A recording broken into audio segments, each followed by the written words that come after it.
Hello guys, as you may know, I have been trying to expand my literary taste, books I'm reading, whatever, but one genre I have stayed away from has been nonfiction.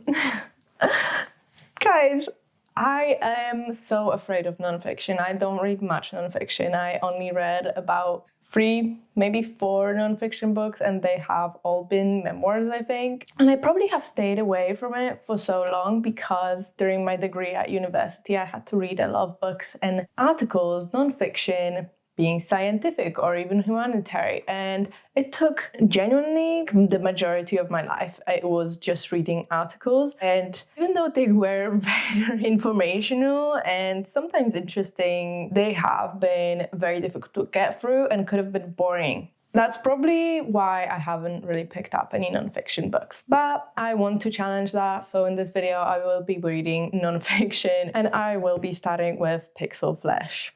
Let's just get into it.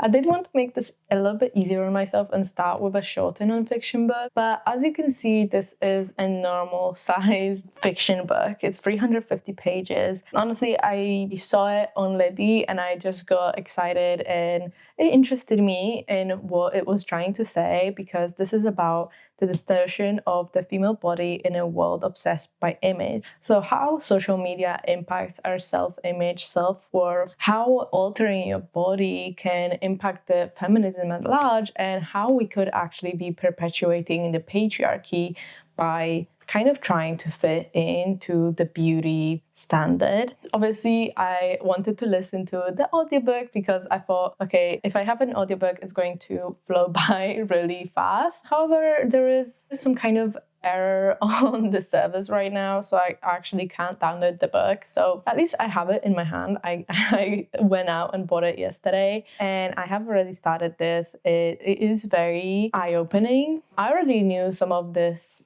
obviously, but it's written in a very interesting way. I really like the narration style. It kind of merges this larger conversation with experiences and stories woven into it and explaining all the concepts and how that really impacts women and feminism and the society. And I really enjoy that because it's not really focused on just the numbers or just like the larger society, and it's very like third person, not personal, because we have those stories written from the first perspective. It allows you to connect to it more. It does read more like a fiction book, I guess. I have been underlining quite a lot. It is just very, very intelligently written, and the concepts, I just want them to stay in my head. And for example, the last thing I underlined is beauty is decided by a man and designed for male spectatorship. It is a framework dictated over centuries by the men with the tools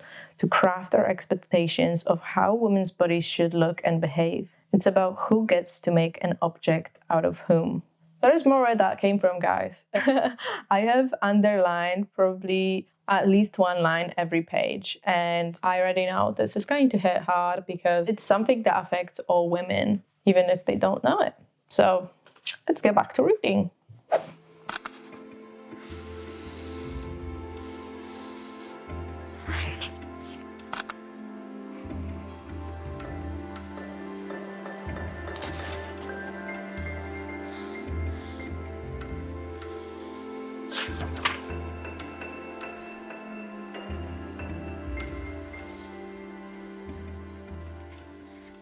At first I thought this was definitely going to focus more about, obviously, the female experience of the society and the beauty expectations, but I do like that we do bring the inequality of things into the mix, because men do not experience the beauty standards and the society expectations as women do. And I think that is a very important aspect of the conversation that has to be brought up, which I'm very glad we do mention, because for instance, one very good example of this phenomenon is captured very well by this Quote, girls as young as 10 are conscious of this voyeur of being, am I beautiful enough? Their male peers are entirely unaware of its presence, focused instead on their skills and hobbies, growing and having fun as children. Meanwhile, the girls spoke of surveillance, of being watched, of needing to be perfect and flawless at all times, stepping outside of themselves to focus more on how they will be perceived and less on their own wants and desires. The male gaze is internalized as we try to procure this ideal feminine image in the digital world and the real one.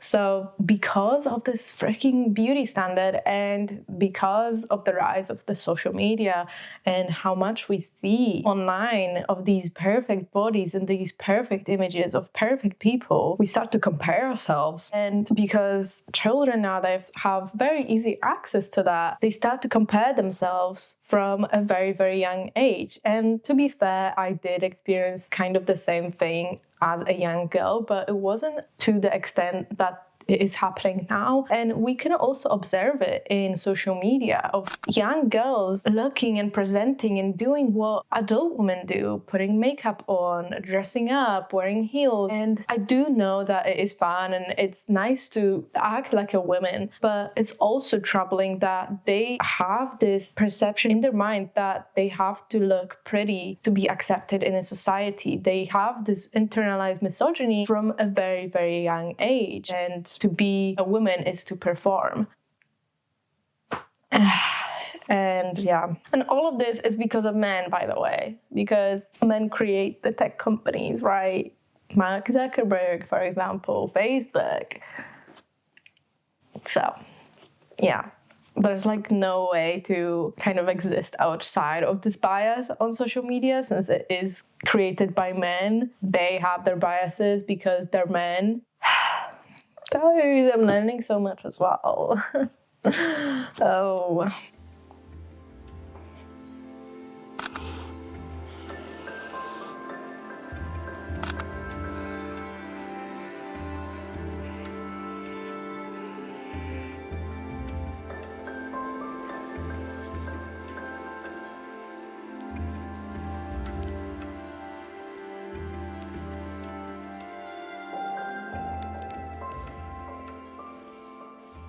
I was finally able to download the audiobook on my phone because Libby started working after a couple of days. Obviously, I had to contact them by email, but anyway. But I think I enjoy reading it simultaneously while listening. Obviously, it helps me read faster, but because I'm reading it physically, I can absorb all the information so much better. There has not been a chapter that I have not underlined anything. And I probably said this before, but this has opened my eyes to so much internalized misogyny that I didn't even think about, things that I have just accepted as normal, and it just simply isn't it? I think we as women grow up with this thin image of a beautiful woman that we all have to aspire to, but have we ever asked ourselves why is that the beauty standard? Why do we have to be thin? And who are we doing it for? Because I know many women will say, I'm doing it for myself, but are you really? Or are you trying to adhere to the beauty standard? And that's okay if you are. It's just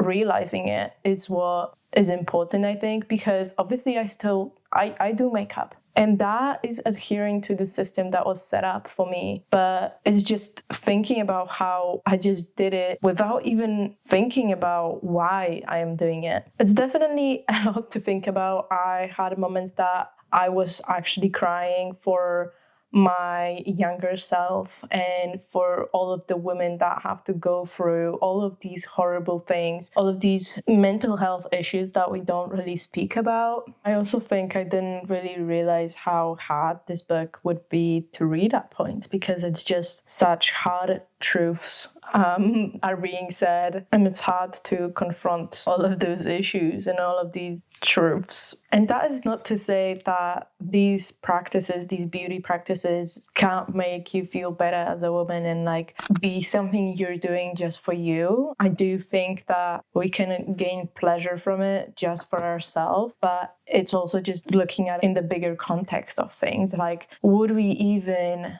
gain pleasure from it if we were never introduced to it in the first place? And that's just a completely different topic, I guess.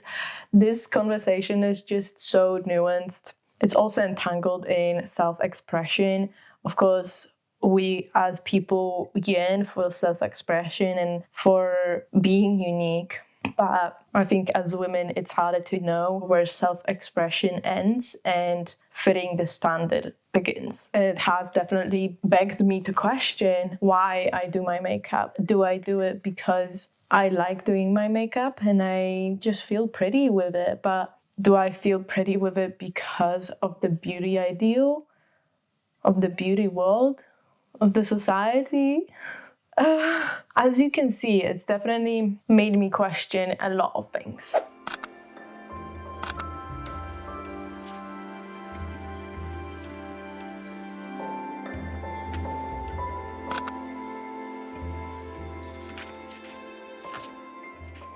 In a world obsessed with beauty that brings women down to capitalize on our insecurities, and it looks at toxic beauty standards and their effects on women. It's an intelligently written piece that includes personal stories from women from around the world, brilliantly done research with statistics, figures, and facts showing our systemic oppression and its effects, as well as Ellen's own experiences, whether it is about working in the beauty industry or just her normal life. This book could be great simply because of how well it's able to capture the universal truth of being a woman. It encompasses the shared lived experience among women, truly showing us that we are not alone in what we are feeling. It begs the question where femininity ends and the patriarchy begins, and it does a great job at making it a well-rounded and inclusive discussion, looking at systemic issues through various lenses. It made me realize how much bigger these issues actually are, because we're just used to pretending that everything is okay and nothing is that big of a deal.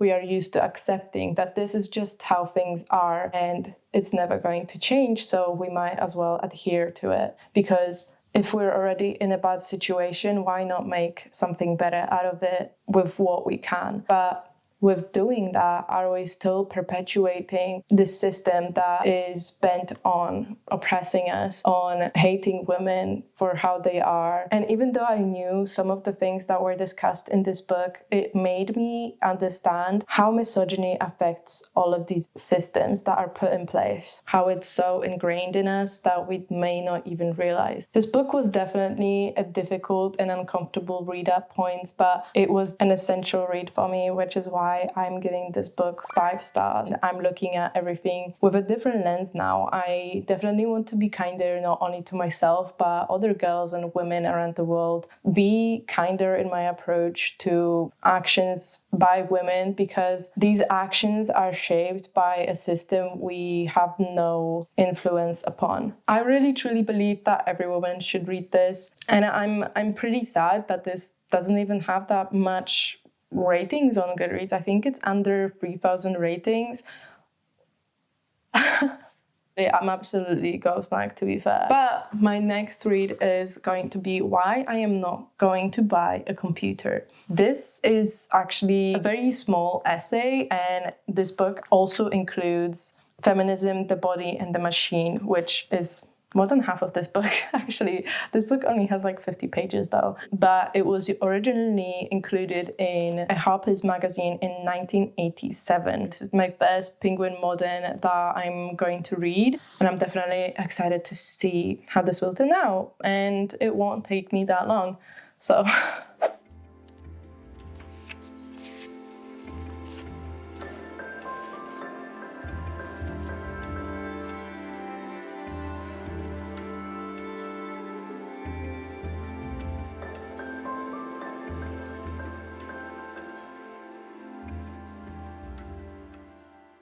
Reading Why I Am Not Going to Buy a Computer was definitely an interesting experience. It's a weird feeling to agree with parts of a book, an essay, a piece, but also engage with it critically and see the many flaws it has, but also the many good points it has. The first essay that Wendell writes is, of course, about why he doesn't want to buy a computer, which is rooted in his care for their environment and growing consumerism. He doesn't want to be a pawn in the system, which I can agree with. But he does mention that instead of a computer doing some helpful work, his wife does for him, such as editing and writing down the manuscript. We then received the letters in response to his first letter, where in my opinion, are some valid criticisms. For example, how he uses his wife as unpaid labor, as well as people that are very triggered by him not wanting to conform to the growing industries, the technology that's evolving, and why does he not want to just be like everyone else? And it's so much easier. And in his second essay, we get his replies to all of those letters. And unfortunately, we lead the answer in his second essay with him responding to the feminist comments about how he cannot be a misogynist. And he basically criticizes the men that call him out for using his wife as a tool, basically. He loses nuance to the conversation because he starts to preach that the household should be the economy that both partners focus on, and how both the man and the wife should focus their attention of the marriage and should do everything to help each other, which I think is a good idea. However, he also makes a point that if his wife was an editor in a city and she was traveling every day to that work to work under someone else that is not him, when she has vowed obedience to him in the wedding vows, she would be conforming to this big system that oppresses everyone. And I do understand that argument. I do think that we as people have to give away our freedoms of choice. We're basically just in this big machine getting the plugs and wheels going. And if his wife was doing that, then they wouldn't criticize him for that. But because he's using her at home, they criticize it. However, he doesn't really address the fact that his wife probably has to care for the kids much more. She has to also care for the household. She has to cook all the meals. She has to clean. She has to rely on him to make money because his work, which he's a writer, makes the money. And of course, while helping him, she also kind of contributes to that, but she also has other work around the house that she does. And he doesn't really answer the question that these criticisms have positioned, which is she working for you unpaid? Are you giving her something in return? Are you equal in this arrangement? He doesn't answer that. He just takes this moral high ground that his view of how a marriage should work is superior. However, he does have amazing points on how working with the body, with our hands, is so much more true to yourself and your soul and your body, and how we as people weren't really meant for working in factories. We are meant for being in nature, in one with nature. And relying on these technological advances hinders our ability to evolve ourselves and rely on ourselves, on our creativity, on our abilities, our work, that we can put ourselves into something and not rely on a machine to do it for us. And it is a very important conversation, especially nowadays where AI is rising, and with people being so reliant on it, we start to lose our cognitive abilities and physical abilities. I feel like people can't think for themselves anymore, and it is very hard to see. And I very much agree with that point Wendell makes. So this book is a 3-star for me because it does show that a man wrote this, and it probably doesn't help that I did just read a book that was about how women are oppressed. He is valid in his ideas, his concepts, and his beliefs, but he also writes it in a way that makes it a little bit convoluted. It was a bit harder for me to read. Even though this is 50 pages, I lost my train of thought quite a few times because Wendell wrote it in a very peculiar way, and I don't even know how to describe it. It is a good book. I will probably reflect on what I have read, and I will probably return to the environmental parts of this and how we shouldn't rely on machines, because I do think that is very important. But I do think that this experiment showed me that nonfiction can be very great, and even though I have some qualms with why I'm not going to buy a computer, I do think that engaging with it did educate me on some bits as well. So I'm definitely going to continue trying to read more nonfiction, maybe nonfiction that is more story-based, because I feel like why I am not going to buy a computer, it was a train of thought, and I think I was getting lost in it, and that's why it didn't work for me. It wasn't really based on any hard stats. I guess that's it for this video. Thank you guys for watching. Don't forget to like and subscribe, and I'll see you in the next one. Bye!